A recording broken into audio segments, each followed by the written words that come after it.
আবার দেখিয়ে এই ছেলে, এই তোমার হুজুর আবার ওরকম করে না যেন। এই দেখেন আব্দুর রাজ্জাক সাহেব বলছেন যে গাভী পেশাবে কাপড় ডুবিয়ে নামাজ পড়তে বলছে। আমি 3টে ওসিয়ত করেছি বা উপদেশ দিয়েছি বা অনুরোধ জানিয়েছি। এক, জীবনে কোনোদিন 5 ওয়াক্ত সালাত নামাজের সাথে আপোষ করিয়েন না। কোনোদিন বলতে পাবেন না যে কাল থেকে পড়বো, জীবনে কোনোদিন বলতে পাবেন না। কাপড়ে যদি পায়খানা লেগে থাকে তবুও বলতে পাবেন না যে কাল থেকে পড়বো। পায়খানা লেগে আছে, ভর্তি পায়খানা, তবু নামাজ পড়েন। আবার দেখিয়ে এই ছেলে, এই তোমার হুজুর আবার ওরকম করে না যেন। এই দেখেন আব্দুর রাজ্জাক সাহেব বলছেন যে গাভী পেশাবে কাপড় ডুবিয়ে নামাজ পড়তে বলছে। তার মানে আমি পায়খানাওয়ালা কাপড়ে নামাজ পড়তে বলিনি, যখন কাপড়ই নাই পরিষ্কার তখন। কথা বুঝাতে পারিনি। আর ওটা রাজশাহী চাঁপাইনবাবগঞ্জের পল্লী এলাকাতে বক্তব্য ছিল। রাজশাহী চাঁপাইনবাবগঞ্জের পল্লী এলাকার বাড়িতে মহিলারা সাধারণত বাড়ির পিছন দিকে গিয়ে সমতল জমিতে বসে পেশাব করে। পেশাব ছিটে এসে কাপড়ে লাগে, গায়ে লাগে, কোনো পরোয়া করে না। আমি বলছিলাম যে অল্প থেকে অল্প পেশাব যদি মানুষের পেশাব গায়ে লেগে যায় তাহলে তাকে ধুয়ে ফেলতে হবে, তাছাড়া সালাত হবে না। কাপড়ে লেগে গেলে কাপড় অপবিত্র। ওইটা খুব কঠোরভাবে দেখাচ্ছিলাম। আর বলছিলাম যে কবরের শাস্তি পেশাব থেকে না বাঁচার কারণেই হয়। কথা বলতে বলতে ওইটা চলে এসেছে পক্ষান্তরে গাভীর পেশাব থেকে মানুষ বাঁচে। গাভী পেশাব করছে তখন কাপড়টা জমা করে নেয়, পাঁচ দেহে। বুঝতে পারেননি কথা? এই কথাটা এসেছে ওখানে যে গাভীর পেশাব থেকে বাঁচতে হবে না, অথচ তাতে থেকে বাঁচার জন্য কত চেষ্টা। গাভীর পেশাবে যদি কাপড়টা ভেজিয়ে সালাত আদায় করে তবে সমস্যা নেই। প্রমাণ বুখারী মুসলিম। আল্লাহর নবী বলছেন যে তোমরা উটের পেশাব খাও। আল্লাহ নবী নিজে যেখানে ছাগল বাঁধা আছে সেই ছাগল বাঁধা জায়গাতে পেশাবের উপরে নামাজ পড়েন। হাদিস তো বুখারী মুসলিম। আমার করার কি আছে? আম গাছে জাম ধরতে পারে, ধরে না। অমাবস্যা রাতে চাঁদ উঠতে পারে, উঠে না। শোয়ের ছিদ্র দিয়ে লাঙ্গলের ফল ঢুকতে পারে, ঢোকে না। শোয়ের ছিদ্র দিয়ে লাঙ্গলের ফল ঢুকে যেতে পারে, আম গাছে জাম ধরে যেতে পারে, অমাবস্যা রাতে চাঁদ উঠে যেতে পারে, এগুলো ঘটে যেতে পারে। আমি যে কথা বলছি এতে সন্দেহ আছে বলে কিয়ামত পর্যন্ত চেষ্টা করলে সরিষা ঢোকানো যাবে না। যা বলছি তাই থাকবে। জাতির যদি রাস্তাঘাট করে দিতে না পারি, জাতির যদি স্কুল কলেজ করে দিতে না পারি, জাতিকে চূড়ান্ত সঠিক ধর্ম দিতে পারবো ইনশাআল্লাহ। ধর্মের ব্যাপারে জাতিকে ফাঁকি দিয়ে পরকাল হারাতে রাজি নই। জাতিকে ফাঁকি দিতে আসেনি। আবারও ভালো করে বুঝুন সম্মানিত দিনী ভাই বোন, আল্লাহ বলছেন অভিভাবককে বলে বিবাহ করো, মোহর দিয়ে বিবাহ করো। রাসূল সাল্লাল্লাহু আলাইহি ওয়াসাল্লাম বলেন, এ মাশারা শাবাব, এই যুবক দল শোনো, মান ইসতাতা মিনকুমুল বাত ফালিয়াতাজাওয়াজ। তোমাদের যারা বিবাহ করতে চায় যদি তার ক্ষমতা থাকে সে যেন বিবাহ করে। বিবাহ করলে ক্ষমতা লাগে। 1, মোহর। 2, বউ থাকার ঘর। 3, পেশাব পায়খানা। 4, মেহমান ঘর। 5, পুরুষত্ব ক্ষমতা, নিয়ন্ত্রণ ক্ষমতা।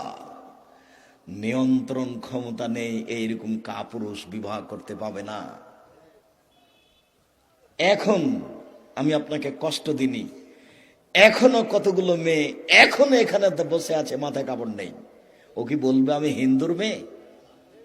ওর বাপ কাপুরুষ, যার কারণে তার মাথায় কাপড় নেই। উপস্থিত বৈঠকের দিনই মুসলিম বোন, আপনাকে আমি অপমান করতে আসিনি, আমি তা চাইনি। 3 শ্রেণীর মানুষ জান্নাতে যাবেন, এটা চূড়ান্ত। 3 শ্রেণীর মানুষ জান্নাতে যাবেন, এটা চূড়ান্ত। আমি বলিনি, আমি অনুবাদক। মুহাম্মদ সাল্লাল্লাহু আলাইহি ওয়াসাল্লাম বলেন, 1, মদমিনুল খামর, নিয়মিত বিড়ি তামাক জর্দা সিগারেট গোল নেশাদার দ্রব্য খায় পান করে যে। 2, আর রাজালাতু মিনান নিসায়ে, পুরুষের বেশধারী নারী, যারা পুরুষের জুতা স্যান্ডেল পরে, যারা পুরুষের শার্ট প্যান্ট পরে, যারা পুরুষের পোশাক পরে, যারা মাথার চুল ছোট করে, যারা গেঞ্জি গায়ে দিয়ে চলে, যারা প্যান্ট পরে, তারা জান্নাতে যাবে না। 3, দায়ুস, আপনি জনাব আপনি। এই মেয়ে, গল্প করছো কেন? তোমার বাপের কথাই বলছি। তোমার বাপ জান্নাতে যাবে না, এই কথা আমি বলিনি, মুহাম্মদ সাল্লাল্লাহু আলাইহি সাল্লাম বলেন। উপস্থিত বৈঠকের মুসলিম বোন একটু শোনেন তো, এদিকে শোনেন, আবার গল্প করছেন কেন? উপস্থিত বৈঠকের মুসলিম বোন শোনেন, আল্লাহ নবী বলছেন সিনফানে মিন আহলিন নার, আমার উম্মতের দুই শ্রেণীর মানুষ জাহান্নামে যাবে, আমি তাদের দেখিনি। আমার উম্মতের দুই শ্রেণীর মানুষ জাহান্নামে যাবে, আমি তাদের দেখিনি। আমার উম্মতের দুই শ্রেণীর মানুষ জাহান্নামে যাবে, আমি তাদের দেখিনি। এক কওমুন মাহুম সায়াতুন, এক শ্রেণীর মানুষ তাদের হাতে থাকবে লাঠি, কাজনাবিল বাকারে, গাভীর লেজের মতো। এক শ্রেণীর মানুষ তাদের হাতের থাকবে লাঠি, গাভীর লেজের মতো, মানে একদিক মোটা একদিক চিকন চাবুক। এজরুবুনা বিহান নাস্তা দিয়ে মানুষকে মারবে, ওরা জাহান্নামে যাবে। বুখারী মুসলিম, চূড়ান্ত সিদ্ধান্ত।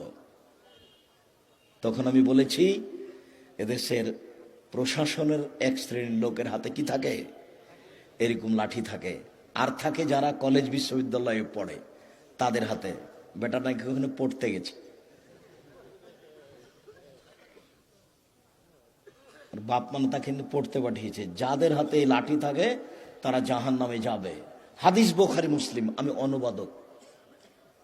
দুই, নিশাউন, মহিলা, কাসিয়াতুন, কাপড় পরে থাকে, আরিয়াতুন, উলঙ্গ।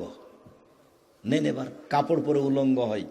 দেখে মনে হচ্ছে যে আপনাদের দিনাজপুরের ওই স্কুলটা দেখে দেখে বলছেন আল্লাহ নবী। ওই মেয়ের গায়ে যে সব পোশাক আছে, প্রত্যেকটা মাস্টার বুঝতে পারে কোন মেয়েটার শরীরের অবস্থা কি।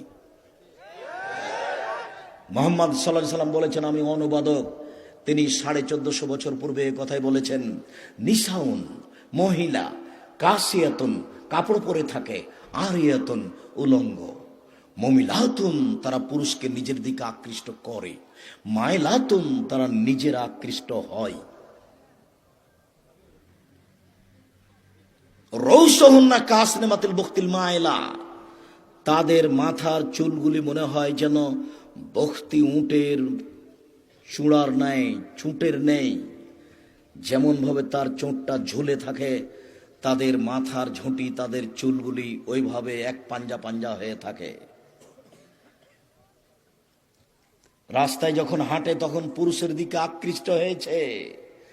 রাস্তার একবার এই দিকে যায়, একবার এই দিকে আসে, একবার হাত নাড়ে, একবার মুখের ভাঁজ করে, একবার চুলের ভাঁজ করে, কেন জানি কেমন কেমন করে, কেন জানি আনছান আনছান করে।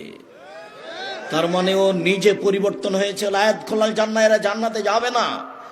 জান্নাতে তো যাবে না, যাবে না। ওয়ালা ইয়াজিদনা রিহাহা, এই জান্নাতের গন্ধ পাবে না। ফাইনা রিহালা তুজাদু মিন মাসিরাতি কাযা ওয়া কাযা, যে জান্নাতের গন্ধ 1 বছরের দূরত্ব পথ থেকে পাওয়া যায়, এটা জান্নাত। এইখান থেকে একটা দ্রুতগামী ঘোড়া দৌড়াতে লাগলো, 1 বছর দৌড়িয়ে যত পথ যাবে, সেই পথের মাথায় যদি কেউ দাঁড়ায়, সেই জান্নাতের গন্ধ পাবে। এই মহিলারা জান্নাতের গন্ধ পাবে না। আমি অনুবাদক, মুহাম্মদ সাল্লাল্লাহু আলাইহি সাল্লাম এই কথাই বলেছেন। সম্মানিত দিনী ভাই বোন, এই ছেলে,